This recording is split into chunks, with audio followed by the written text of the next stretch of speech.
আসসালামু আলাইকুম, সবাইকে আবারও স্বাগত জানাচ্ছি নতুন আরেকটি গুরুত্বপূর্ণ ভিডিও। আশা করছি সবাই আমার সাথে থাকবেন।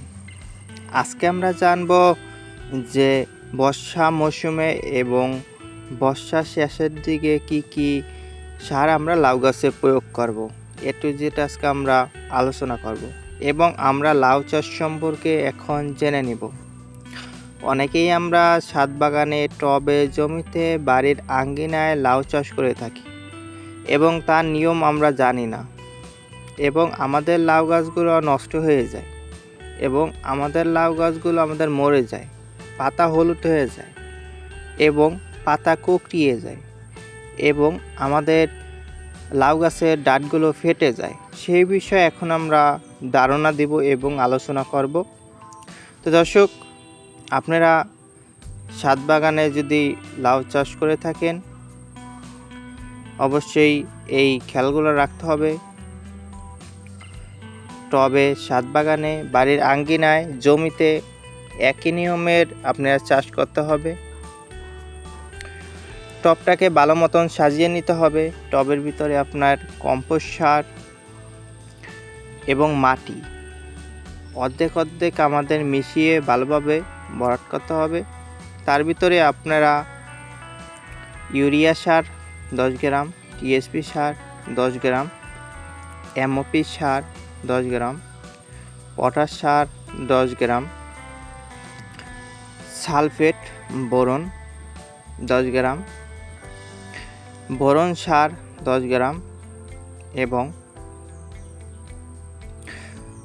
গুঁড়া ঔষধ দিবেন আপনারা 10 গ্রাম দিয়ে আপনারা মাটিটাকে 10 থেকে 12 দিন রেখে দিবেন। রাখার পরে টবটার ভিতরে আপনারা সাজিয়ে নেবেন। এই একই অবস্থায় আপনারা ছাদ বাগানে, টবে, জমিতে চাষ করবেন। 10 থেকে 12 দিন পর যদি আপনারা ওই মাটিতে আপনারা ফলনগুলো লাগিয়ে থাকেন, বীজ বা লাউ চারা, তাহলে দেখবেন অতি দ্রুতই আপনার লাউ চারাগুলো বড় হচ্ছে এবং ফলনগুলোও কিন্তু খুব দ্রুত চলে আসবে। গাছের আপনারা যদি পরিচর্যা করতে পারেন, আপনার গাছে দেখবেন 28 থেকে 30 দিনের ভিতরেই ফল এবং ফুল চলে আসছে।